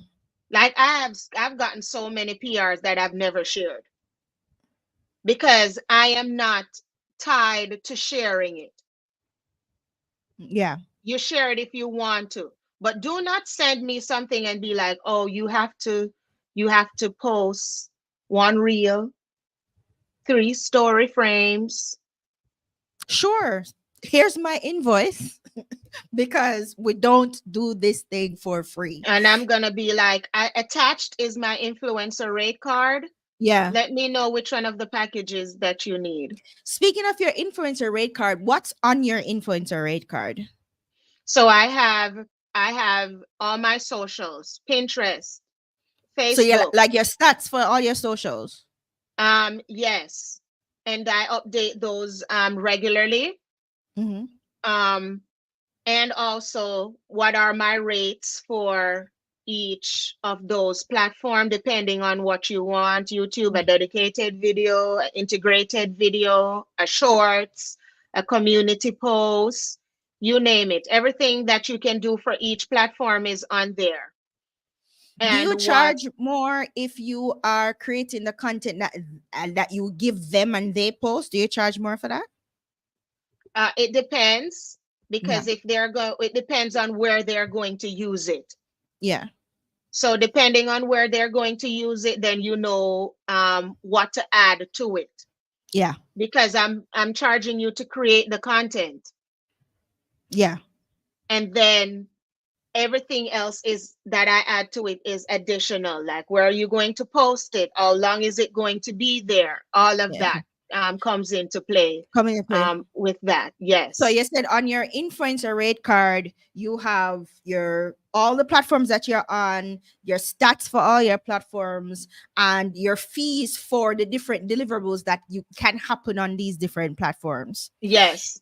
Is there anything that people really don't pay attention to, but they definitely should, because it can make or break a partnership deal? Like a thing Uh, that people don't pay enough attention to, but they really should.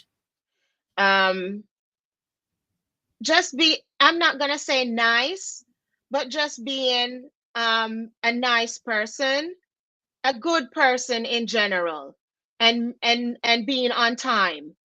Like me, I go late for my funeral, but I take this serious. So being on time and communicate.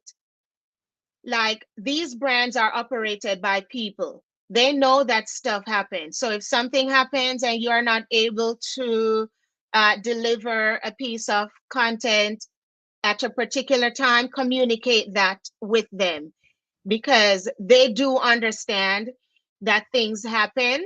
Mm-hmm.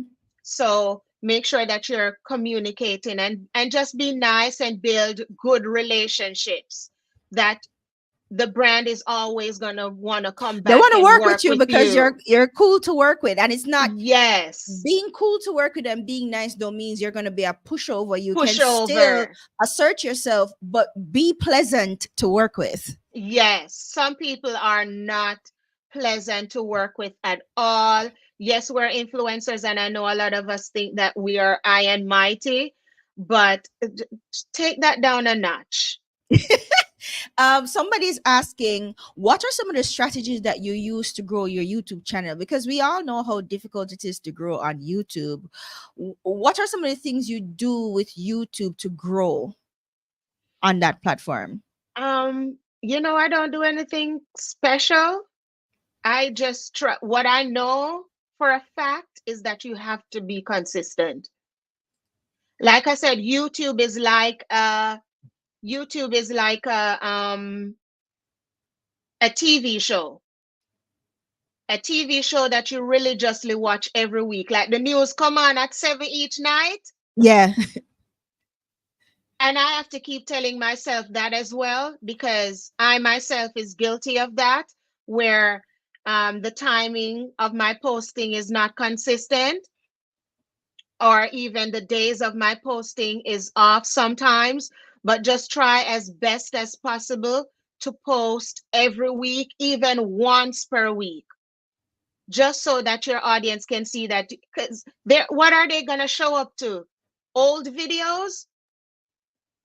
Like you're not updating your video content each week, so they have to be going to binge watch old videos because there's nothing new to watch, and they love you, but they have nothing new to watch. I have to keep watching You have to Stabler feed Olivia them. from Olivia ear short. Like, no, I want something new. So that's why Yeah. they're now having season 26. Right. You have to feed them what they want. Yeah. Yes, feed them and take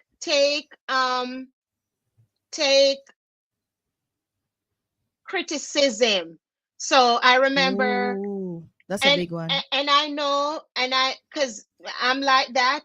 If you're rude, then that's a whole different thing. But if someone is being nice about the feedback they're giving to you, then I would suggest that you listen to the feedback that they're giving. I remember I started using a different camera, and my audio wasn't good. And I remember I used to use like do music in the background of my videos, and my audience, a few of the my audience, like they talked about it, like probably I need to get a mic or turn the music down. And so I stopped. I took the music out Thank God. completely. I hate music in the background of videos. I took the music out completely. So that for me was like constructive criticism that's going to make my content better. So Yeah. listen to your audience. Also ask them, if you're struggling with creating content, ask them what are some content ideas that you want to suggest. I always ask my audience that at the end of my videos, leave suggestions for me and I'll see if I can bring them to you. Yeah. My audience loves my alls. And as hard as they are to create, that's what they love. My alls do great. They Yeah. love that. And that's where I say rinse and repeat. They love Rinse. it. If you love it, I like it. And I'm gonna give it to you, honey. Yeah. So I'm giving that to you. I told you I don't do a lot of Shein videos, but my audience loves it. They shop there. So every once in a while, I give them a Shein video Yeah. and they love it. And that's the I thing too. If you know that your audience likes a particular thing, like you know your audience like Shein, that's where they shop, right? Yeah, If you can teach them how to put themselves together and look absolutely fabulous and great from Shein, that's a win for them. It's a win for yes, you because they're gonna watch the content, and it's a win for them because they're like, oh my god, so I can put this and this together and not look cheap and terrible because it's yes, Shein. Yeah, right. And so you in return, you're getting the growth, you're getting paid. They're shopping from your links, so they're using your affiliate links. So hmm, again, you're getting paid, your audience is growing, and they feel a sense of security coming to your page because they know I can come to her page and be like, I she has posted a never video. done me dirty. I posted a video last night. You know why? Why is At that? 9:45, I posted a video last night. Tell me why at 9:45 at night I'm posting a YouTube video. What could have caused that? Because I've been struggling since I've been back from Jamaica to get back on track. Right. And I spoke openly on my I posted in my YouTube community that it's been rough because I've had so much work to do since I've been back. Thursday was the last day I finished with all the emails and stuff that I missed out on while I was in Jamaica because they say take a vacation. But nobody talks about when you come back, all the work that you have to do. Right. And I spoke about that on my Instagram And you stories as were you well. were still, because I was following your Jamaican trip in your YouTube community tab. That's how I was Yes, following your I Jamaican trip. posted, and that's a goal of me this year. I'm like everything, and I told my YouTube audience that I was like, I know a lot of you are not on Instagram and Facebook and TikTok, so I'm making sure I'm making an effort to post all of those things over here as well. So if I find a bomb blazer, like I found a bomb blazer on Nasty Gal, it's an hourglass blazer. We love them. We love the Frankie Shop one, but it's too expensive. So a lot of my audience may not want to spend the money to buy that one. So I found a very good one on Nasty Gal and I bought it for myself. It was so good. I shared it on there before it came in so that they can get their hands on it before it sells out So because I'm going to post it everywhere else. So yeah, I'm making sure that I am bringing supplying YouTube audience all. in. Yes, Yes. I'm posting the same things everywhere. So if you're not following me over here, you're not missing out. I'm Ah, posting it everywhere. Come on, and that's a everybody money. exactly. But that's also a good strategy too. Do you think that your YouTube community tab has really helped your channel to grow? Yes, but remember that your community tab is really the people who already follow Follow you. you, right? But also it allows you to build your community as it suggests. And it's Yeah. not just, oh, I want you to watch my video. Sometimes I go over there, I'm not I'm not posting any links. I'm just checking in. Hey, beautiful people, how are you guys doing? I hope you had an amazing weekend. All of that. So I am building a community over there, and I love my YouTube community because they ride for your girl, There, okay? yeah. You get consistently good views. A question came in: is your, even though your audience is US based, do you think they're mostly of Caribbean heritage? A lot of Caribbean heritage, yes. A lot of Caribbean heritage. I have a lot of Caribbean viewers as well. That tells me where they're from and they tell me how proud of me they are every single time I post a video. So yes. Um, They are from the Caribbean and they love the fact that I am doing what I'm doing and I'm successful, and I am overwhelmed sometimes. Like sometimes I go on YouTube and I'm like, Jesus, may have 1 million comments, Yeah. and I'm trying my best to answer every comment and just to facilitate everybody. Maybe it's the teacher in me, but just try to facilitate everybody because I'm Yeah. trying to build a strong community. Yeah.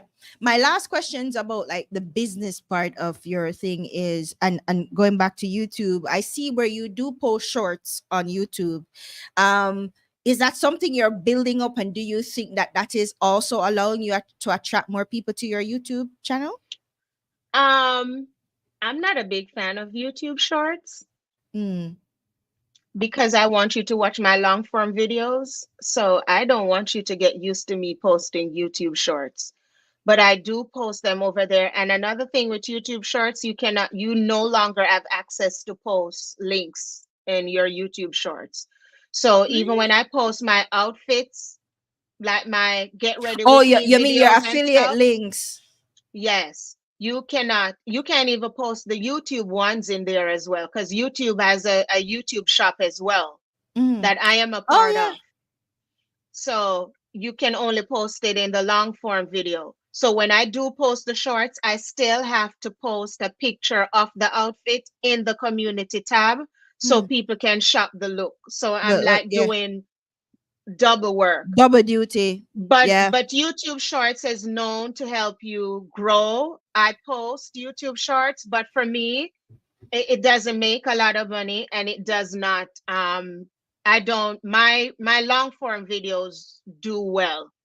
Yeah. Do better than your shorts. Yeah. Okay. Yes, I still post the shorts because YouTube like encourages you to. And when they see I'm not posting a lot of shorts, they like reach out to me like, um, you haven't posted a YouTube shorts in I know. Okay, okay. So listen, I'm gonna let you go because you've been here a while and you've given us a lot of advice. Why But we talk for 2 hours? 2 hours, you're amazing. But I want to end with your best piece of advice for small creators who are thinking about, maybe even if it's not, oh, I this is something I want to make a living off of, but they have something to say. They have an idea, they have ideas, they have thoughts, and they want to put it out there, and they want people who share similar interests to gravitate towards them. And because we all know that using the internet, social media platforms, and other platforms, you can really start positioning yourself to be more attractive, whether it's attractive to a job for hiring, or opportunities to speak or make money in many different ways. So what is your ultimate advice to a Caribbean creator looking to create content, find their audience, build their personal brand, and then eventually leverage that into opportunities to earn? So my first thing is I'm gonna say start, because if you don't start, then um, there's the opportunity is not even there. So just go ahead and start. Get out of your head. I have to tell myself that every day too. Like, get out of your head.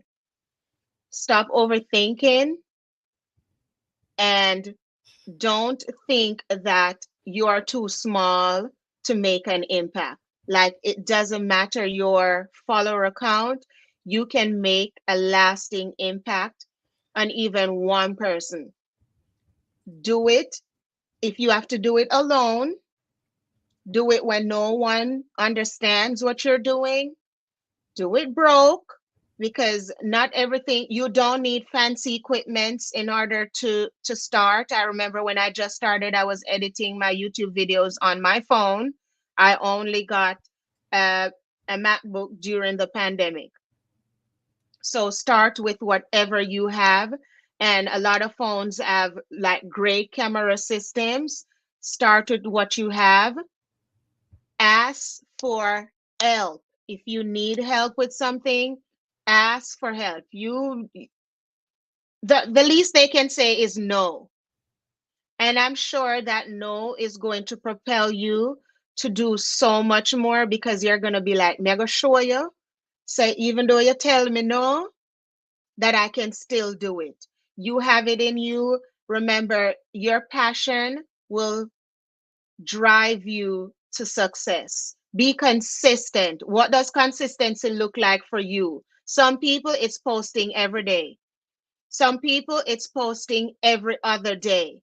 What does consistency look like for you? It's not the same for everybody. So even though I may be posting every day, that may be something that you cannot do. You may be able to post 3, 4, 5 times per week, but just show up for your audience consistently and be disciplined. Like, I know all too well of being disciplined or what being disciplined can lead you to. Get a calendar and write down your content ideas when you want to post them, and just set a time, because I know a lot of people are doing this while having a full-time job. So as someone who did both at the same time, make a schedule. When am I going to do this? What time am I going to do that? Or what days am I going to do this? In the beginning, my weekends were the time when I would create, because I teach during the week. So I would create over the weekend. So during the week, all I need to do is edit. So create a schedule, create a calendar of what you want to post, research. Like, Google is your best friend. Like, I know I said ask for help, but sometimes it's just you picking up your phone and opening Google search and search for what you want. Because when you do that, you learn it and it sticks with you. If you have someone that you can ask, that's fine. But research, don't be always dependable on somebody to tell you and give you something. Go for it. People like to see you when other people are striving. As much as we talk about, oh, this one is bad mind or this one is tearing me down, I'm telling you, like, there's so many good people out there in the world and they want to see you be successful. So it's not all bad. Get on your game, write your stuff down. Like, I was searching for my iPad a while ago and my notebook. You know where it was? On my bedside table, because sometimes at night I get some ideas and I have to get up and write them down, or I put them in the notes on my phone if I don't have my notebook. Write everything down. I remember when I was a teacher, my bags would be full of sticky notes because I may be at work and I get an idea and I write it down on sticky notes. And when I'm leaving in the evenings, I pick them up and I drop them in my bag. Write your stuff down. It may not eat right now, but baby, it can take off tomorrow. It can take off next year, but you have to be prepared and you have to start. Excellent, excellent pieces of advice. Where can we find you? I know you're on Instagram. I'm gonna show your Instagram channel. So this is you on Instagram. Talk up to her with our over 150,000 follower. Talk up to her. Yeah. And you are also on I'm on YouTube. Pinterest. Yes, you're on Pinterest, girl. I didn't realize it on Pinterest. I'm gonna go, yeah, follow. Yeah, I just Um, hit 30K on Pinterest. 30,000 on Okay. Pinterest. Yeah, you know what? How much thousands monthly views per Pinterest? I'm gonna watch it. Spread Yes. your wings and fly. So you're on Like, YouTube. you can't just drop everything in one bag, okay? You if Exactly. you're gonna do this, just do it. Just do What it. Nike said, just do it. If you're Just gonna do do it. it, just do it and done. So Yeah, you're no on matter. these platforms. Where else are you? I know you're on TikTok. And I'm also on Facebook. You're on because your Facebook audience showed up for you today, girl. They did big Yeah, up on my yourself. Facebook peoples love me, okay? And I Yeah, love them man. right back. They showed up for you today. They did. What are some you have a blog too? I right? do, but the blog I'm working right now to revamp my blog and my my email list. I'm going to start to send out my emails again. I used to send out emails in the past, but Yeah, um I stopped when like everything was just getting too much to do. But what yeah, I'm working yeah, on right now is like just letting go, because we I have to figure out, I've gotten to the point where I know that I cannot do this on my own. yeah, So I am going to have to get an assistant or something, because I cannot do this on my own, especially if I want this to be the business that I envision it to be. I have to make yeah, sure that I am doing what is necessary for me to be successful. But yeah. yes, I'm on all these platforms, YouTube, Instagram, TikTok, Pinterest, LinkedIn. Yeah. Yeah, I'm looking for what's your name on found you. But never ever have to look hard. Found you on Pinterest. Let me Yeah, share this tab. it's the same name everywhere. Guys, I want you to pay attention to the 647K monthly views Whoop, that whoop. Miss Sing over here is getting on Pinterest. Some of y'all sleeping on Pinterest, you know. So you can imagine a brand coming to me be like, "Oh, we want to post on your Pinterest." Okay, you got money? Because the views are high over there, right? Yes, and I Some of post. And like yeah, I said, some people don't follow me everywhere, so I try as best as possible to post everything everywhere. everywhere, right? And so Yes. that way simultaneously all your platforms are growing. So guys, whether you are a Pinterest girly, Instagram, YouTube, TikTok, oh, where else? Whichever social media platform you are comfortable with using, she's there and she's Yeah. big over there. So all you have to do is just type in her name and you'll find her because she's big like that. Yes. And make sure that you're See, following and that you're supporting. Katie, I'm have to go find it the next time I come to Jamaica and just give you flowers personally, because the way you make me feel like a big movie star, me can me I go to my husband right now, go tell her say, go tell him say, you can't talk to me any kind of way. Exactly. Exactly. No, this is something just like how fashion is your passion. My passion is talking about what we're doing in the Caribbean in the tech and digital space and pushing people that I see doing things. As you said, there are people out here, they're doing amazing things, but they don't have the same opportunities. And so Yes, they don't. I want to shine the biggest spotlight my platform can afford me on these people to say, hey, look at these people, they're doing amazing. Whether they're big or they're not so big, or they're doing amazing things. Because the So day will come when they are, because no one starts at at the the top. level that they're at. We all Yeah. start at ground zero. And yes, everybody ground zero looks different, Mm. but at the same time you will come to appreciate where you're coming from. Because when I look back, the other day my husband and I were looking back at some of the pictures we used to take when we just started out, and I said, Jesus. You've grown a lot. I'm like, But sometimes you what? have to do that career because you can't see the forest for the trees because you're in it. But sometimes when you take a step back and you're going, some come from far. A 4-4. far may I come from? Yeah, man, run at one part. Yeah, man. So you have to, you even have to do things to appreciate your own growth, you know? Yes, And yes. yeah. So Carrie, God, I love you as a Caribbean person, as a Jamaican girly, doing your thing. I love to see upon big things. I do big things. I'm a Oh, love speaking say of I big make big things, money. Yes. she said big money. Um, I'm hosting. This is a big deal. We're starting our quarter two real strong. Yeah. So And I'm gonna say this is quarter two as well because we're technically at In the end of, April. Yeah. yes. So we're starting out quarter two real strong, being here with you today. Then on the 7th, I'm going to be on a panel for the Fort Lauderdale Fashion Week Bloggers Brunch. I'm going to be on their panel.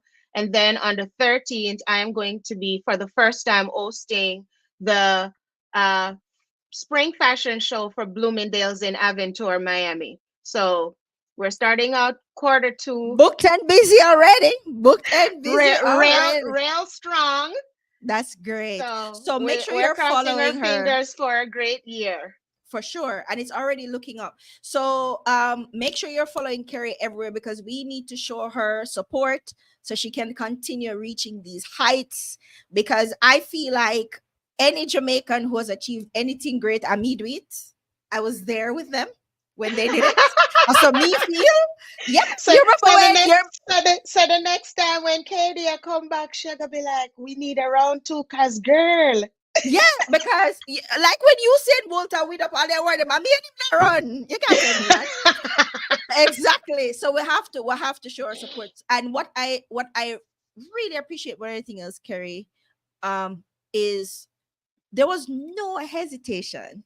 I'm like, hi, my name is Katie Francis. Yes. There was no hesitation. And I really, really appreciate that. And and when I tell you that she's authentic, when she said be somebody who's pleasant to work with, it has been a pleasant experience. It was an easy yes, and I really do appreciate it. When somebody who has your size platform say, "I'll bless your platform as well, no problem," because I like what you do. So it I that's a real do. blessing for me. I really like what you do, and I cannot wait to see what you do with this in the coming years because I'm just going to put it out there. It's going to be amazing. I'm going to be coming to Jamaica just to come talk to you because Right. your girl is like, okay, the platform is this big, so you have to come to me. Yeah, it's I really do appreciate when when big creators take the time to talk to other people and share their knowledge because you held nothing back. So really appreciate Oh that, yeah, Kerry. I told you earlier, the only thing that's going to stop me. We really appreciate it. Kerry, and don't jump off just yet. Um, I'm gonna take you off, but don't jump off just yet so we can finish uploading the video. Is there anything you want to say before you go? Before I go, I want to say thank you guys so much. I almost say for watching and sticking to the end. Because it's been 2 hours.